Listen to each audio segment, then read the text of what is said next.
people just really don't understand how the program works. They don't understand the barriers. They're just thinking about what do I eat at home and how can I get that into my school menu.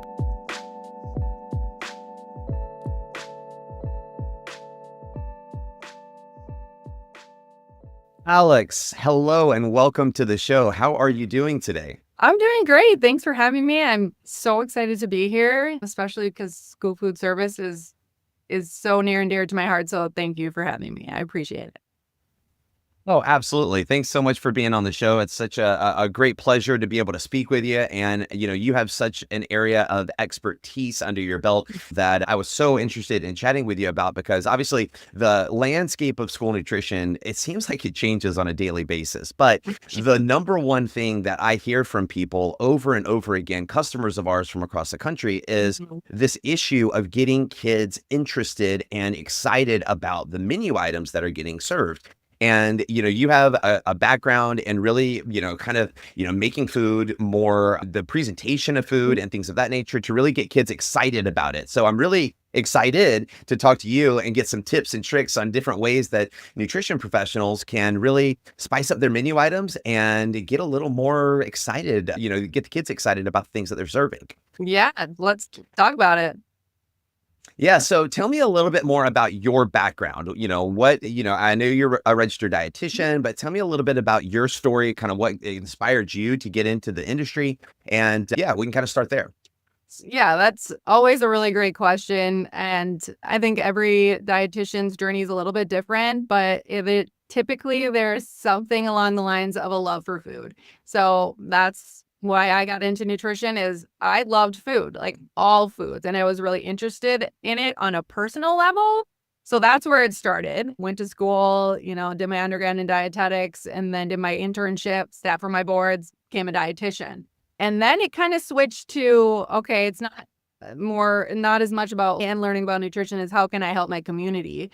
And that's kind of what it evolved into. And I actually started off in long-term care. I lasted 6 months in that because it wasn't my demographic that I was really passionate about, but I got a job right away. And I was like, great.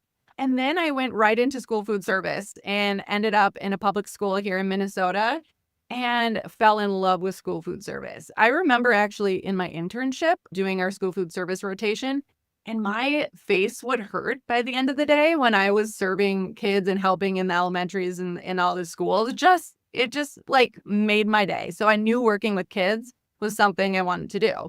So I ended up in school food service. I was in kind of a unique position.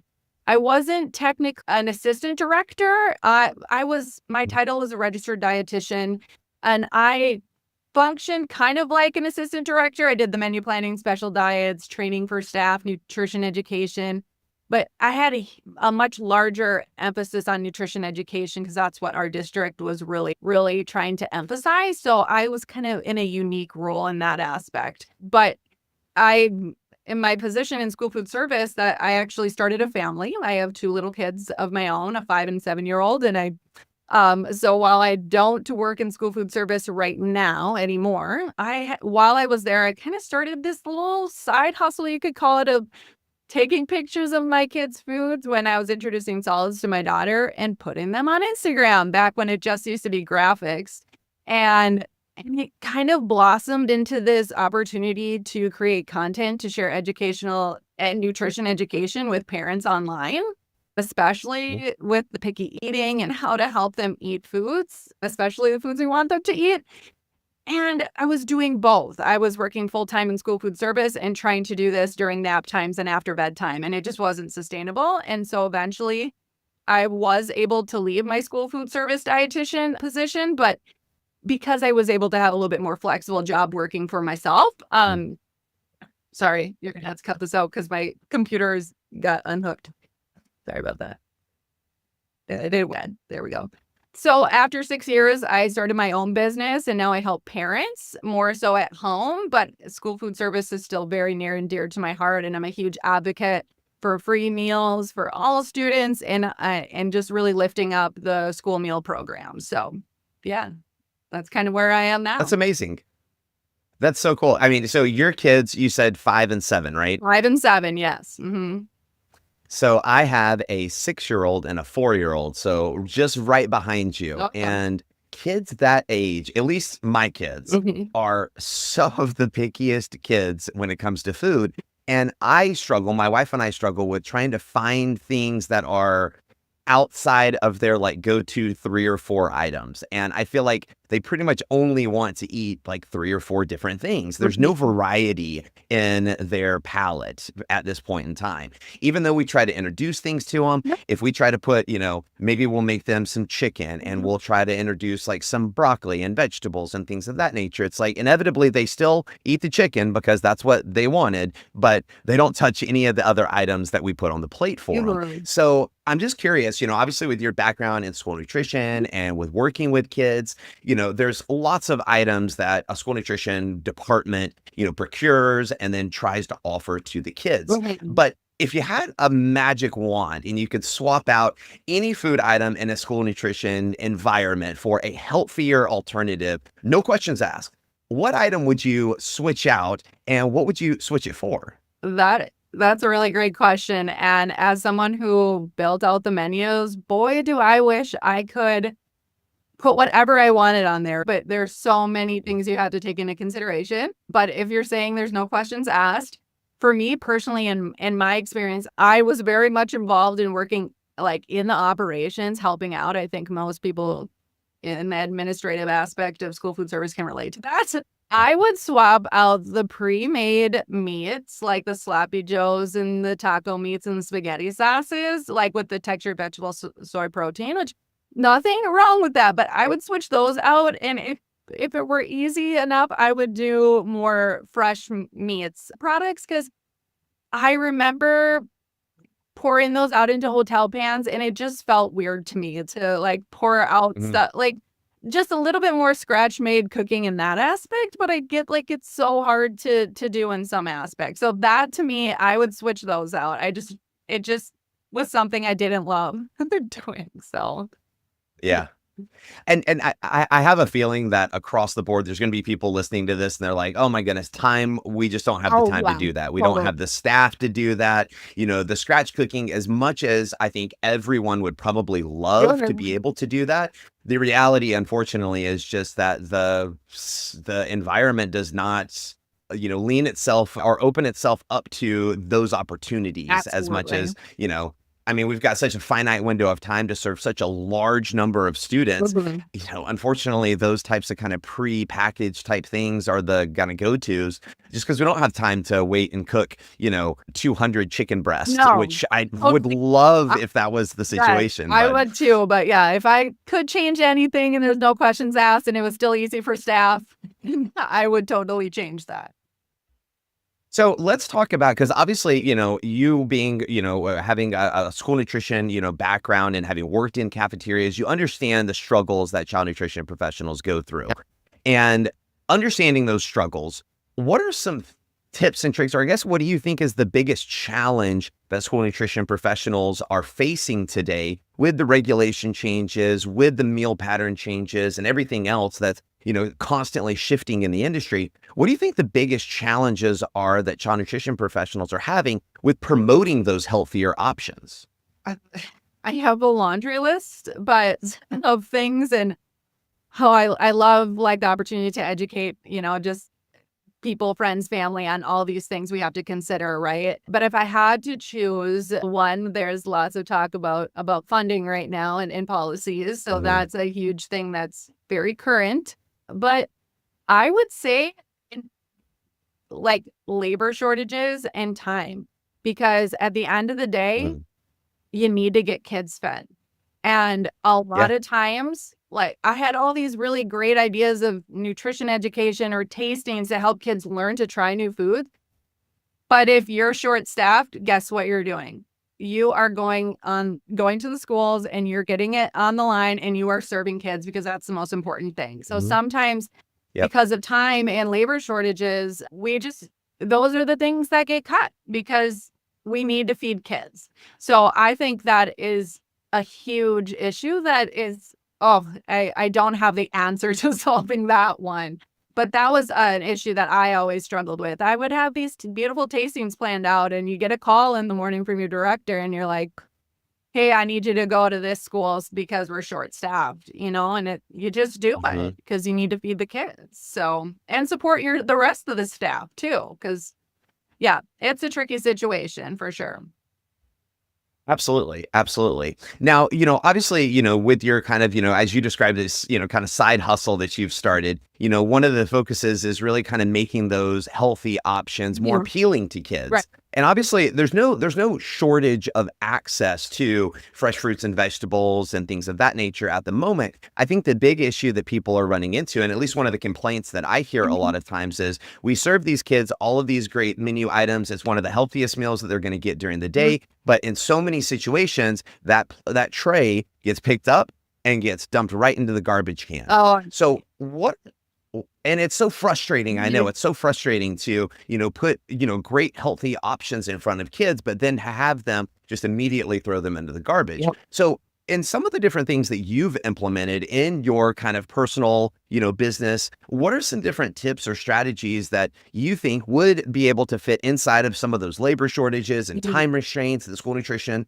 professionals are having to operate in at the moment? What are some strategies or some different tips that you would suggest to really kind of, I guess, spice up those menu options that Mhm. are healthy options to really kind of bring a new, rejuvenated excitement to some of those items and get kids to give them a shot? Yeah, that's a great question. And I although like I mostly focus at home now with how can parents do that, which is a completely different situation than how can you do it Mhm. and implement it in school food service. But I think something that it really can work for both is trying to help create some customization and autonomy for kids. Choice is so helpful, which we know like offer versus serve, right? Kids get fruits and vegetable bars, which is great. But including kids in that choice, however you can get involved with whether it's at an elementary school and having them do a vote on what fruit or vegetable they want to see on their menu next year, or, voting at a sampling if you have the time and capacity to implement tastings. Let them vote to see if they can want it on the menu or not. Like, that's a really great Yeah. opportunity to see if it's going to be successful or not, to get kids interested and involved, especially at the high school level, giving kids the power to feel like they have some control when so many of their choices are made for them throughout the day. We can try to implement that as much as possible. I remember one thing my director and I would try to encourage our staff to do to really own and try to take on from the kitchen managers and the staff at each individual school was don't be afraid to take little tasting samples and set those out right on the line if kids want to take and try it. Maybe they decline whatever fruit or vegetable it was that day, but maybe they get a chance to try it. So you just never know. There are also other little things you can do that give our kids a nudge towards eating healthier. So I don't know if you ever heard of the term choice architecture. Have you heard of that at all? No. Uh-uh. Okay, so architecture and the nudge theory can be really valuable in school food service because it's interesting. When I first went into school food service, I didn't realize how much of a business and marketing it involved. You just think you're serving lunch to Yeah. kids, but you are marketing your product, your menu to kids. So Mm. we know kids should eat fruits and vegetables, all of us should, but how can we help them make those choices without them really even thinking about it? So that's about Mm. the choice architecture, right? Architecture would be like where we're placing things and how we're building out our cafeteria. So whether we have a grab and go box or grab and go cooler, we're putting the grab and go salads and the healthier meals at the eye level. This is implemented in grocery stores too. So where we Mhm. place things makes a big difference. Maybe we're putting fruits and vegetables first too. I know maybe they don't always eat them, but when we make them more visible and the choice easier for them, we're nudging them towards making healthier choices. So those kinds of things can make a big difference too. Where you put your chocolate milk, is your white milk more Mhm. visibly available and our chocolate milk is just a little bit more difficult? Like, kids are still going to go to that chocolate milk, Sure. But as human beings, the harder choice, we don't always choose it as often. So sometimes Hmm. we have to make it easier for them to make those healthier choices, but also giving them the opportunity in little, instances, whether it's a little tasting here or a big event, to can make a difference as well, and getting them involved. Absolutely. I mean, yeah. Yeah, I mean, hearing you talk about that, I mean, I think about just like my experience, like you mentioned a grocery store. Right. Whenever I go into the grocery store and let's say that, my wife calls me and says, "Hey, pick up a gallon of milk for the kids on your way home." I'll go into the grocery store and every single store, that milk is in the back of the store. Like you have to walk through every single aisle to get to that milk. And it's what you're talking about. It's that architecture that has been put into place to make you walk through the aisles so that inevitably you're going to say, "Oh, that looks good," or, "Hey, I'm going to grab this also." Yeah. And then you end up with, not just milk, but 4 or 5 things that you weren't Mhm. planning on going to the store for. And kind of having that same mindset, that same philosophy when it comes to the presentation for the options that you have for the kids as they're going through the cafeteria lines. It works the same kind of way from a psychological standpoint. Yes. I'm curious to know kind of, now that we're kind of talking about, marketing and we're Mhm. talking about, kind of, different strategies to get kids, to choose some of those healthier options. What are your thoughts on different themed menu Mhm. items and or different kind of themed, months maybe? I mean, I know that we're, just recently, for those that participate in the School Nutrition Association, they do National Breakfast Week, Yeah. Yeah. National Breakfast Lunch or Lunch Week, and they have specific themes and different menu items and things of that nature that are all kind of labeled and branded for Mhm. those weeks. How effective do you think those things are? And should we be doing stuff like that on a more frequent basis?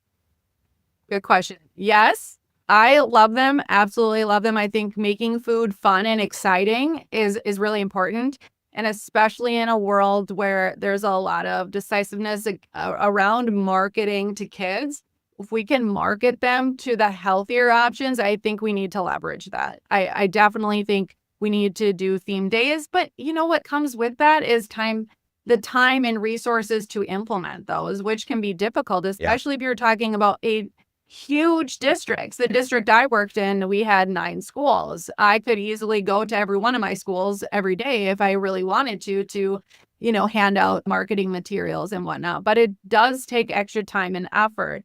Now, I was kind of a nerd when it came to tracking participation because I really wanted to utilize that knowledge and the data to help me make better changes to the menu Mhm. moving forward. If something wasn't working, why not? Or was one school was different? What's going on here? So with all the data that I collected every day, at the end of the day, I would plug in my numbers and I had graphs, and I thoroughly enjoyed that. Days, I definitely saw an increase in participation, especially when you added something a little novelty, whether it was the Chinese New Year and they got a fortune cookie with it, or it's National Cookie Day and we could actually do a cookie when we have so many limitations on all the fun things we can do, nutritionally. Mhm. Yeah, your home opener for baseball, do a hot dog and some watermelon and fun picnic days. Absolutely. I think kids get really into that. And you have to adjust it based on the age group. Of course, elementary kids are a little bit more easy to impress than maybe high schoolers. So yeah, I think there's a huge opportunity there. But again, it comes down to resources and staffing. If you're a one-man team with one director running your schools, it gets difficult to do that. So Yeah. yeah.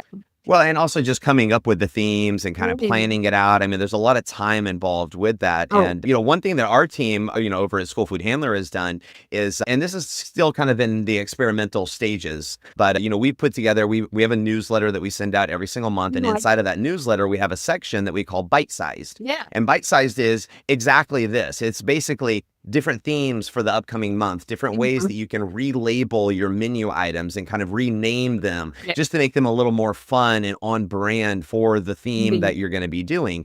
And so instead of just having those 2 weeks throughout the school year that you have access to materials that are, provided to you from the School Nutrition Association, what we've really tried to do is expand that so that districts Mhm. have access to different themes and different creative ways to go and approach the menu items they're going to be serving to really help increase that participation. But I know, and you mentioned a second ago, kind of briefly, that you were kind of a geek when it comes to the stats of, kind of monitoring how all these different things were, I guess being received by the Mhm. students.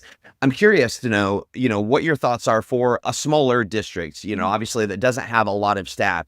How do you measure success of a theme day? How do you determine whether or not it was the menu item that was increasing participation or the theme that was increasing participation?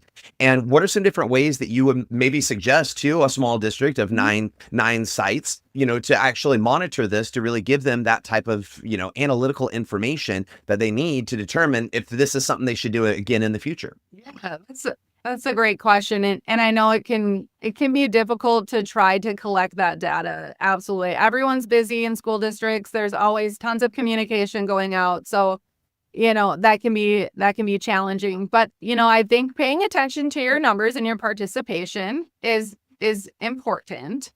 But I think if you can somehow get feedback from students or teachers, and that's where if you have built a good relationship with your school district and your teachers and your principals and you're communicating those things, that can be extremely helpful.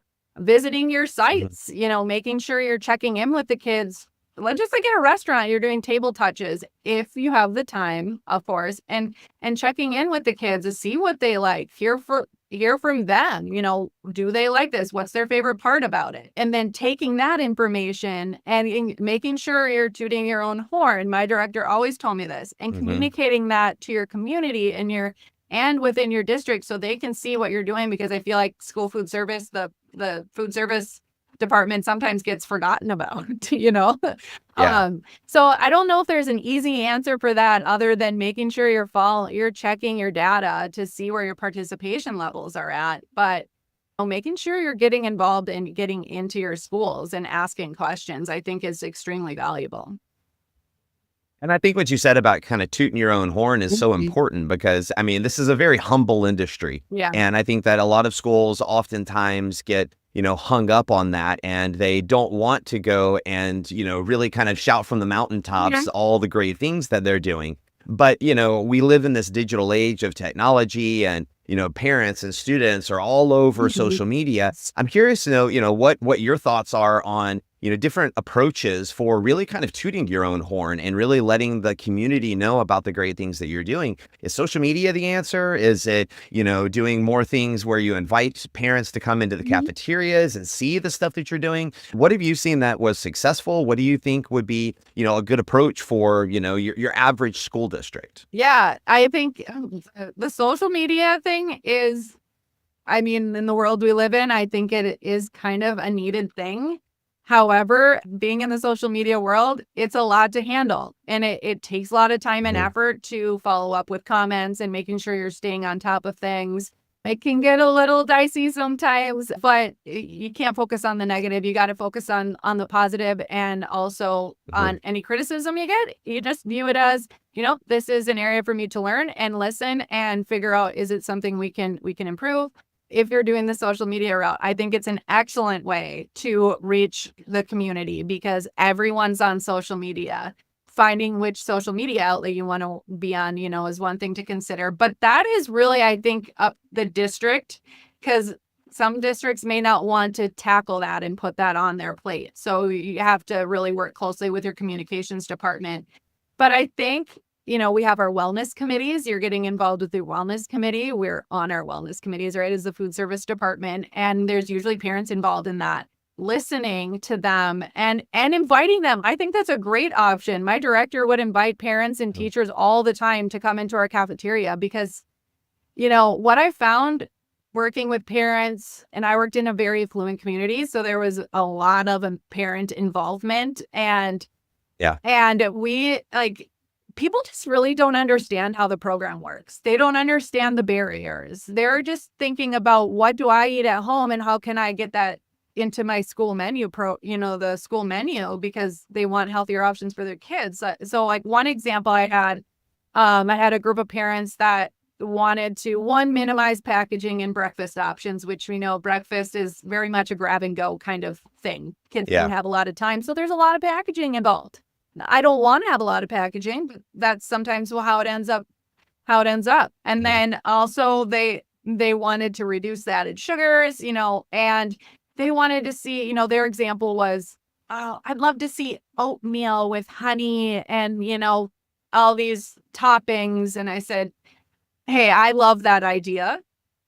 But here's kind of what we're working with. I'd love to invite you in to see what a morning is like for our staff, how we can implement that.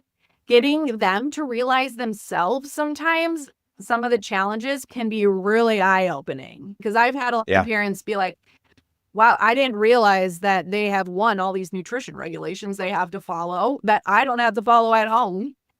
And all these other, the structural challenges, the budgetary challenges, all of these things, the time, like sometimes it's just not feasible. So getting them to see from themselves can be really helpful.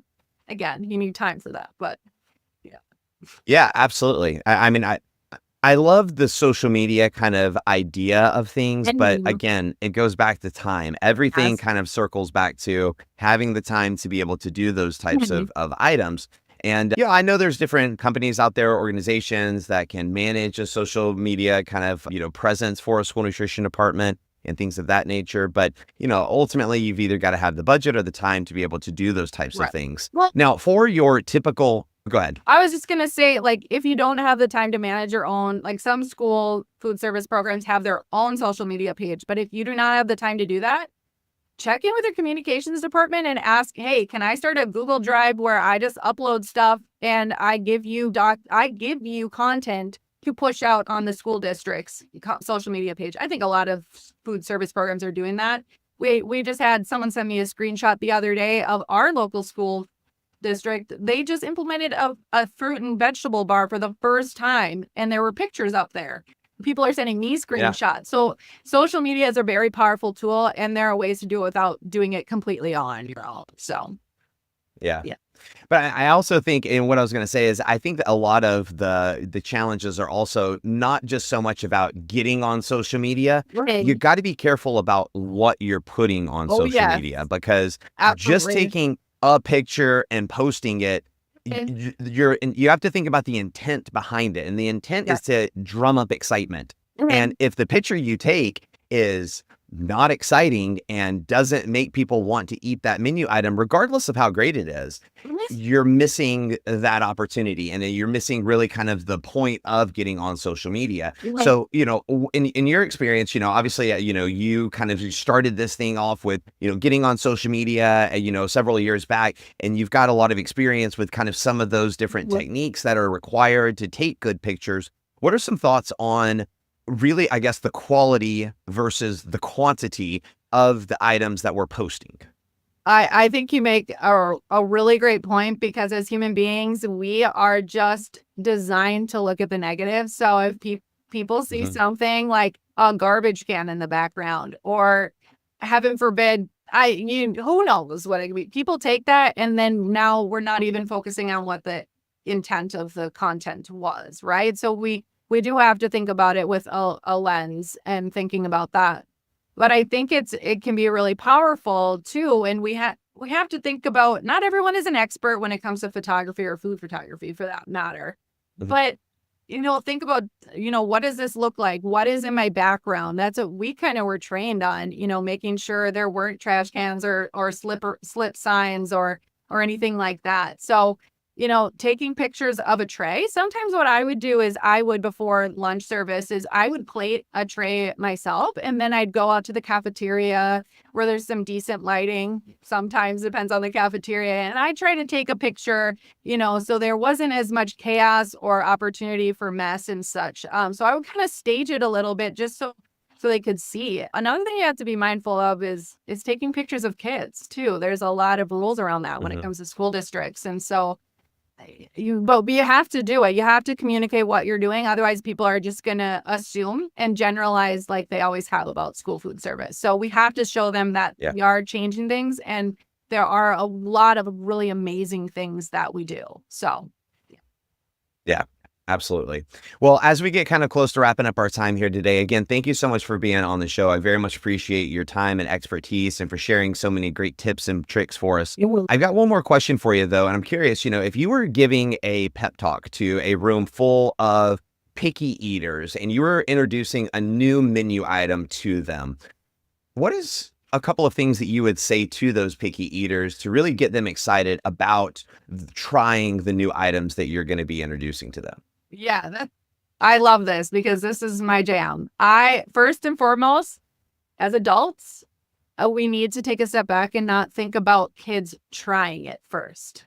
We need to figure out how can I get them excited by engaging with it? Because when kids engage with the food, they're that much more likely to actually try a food.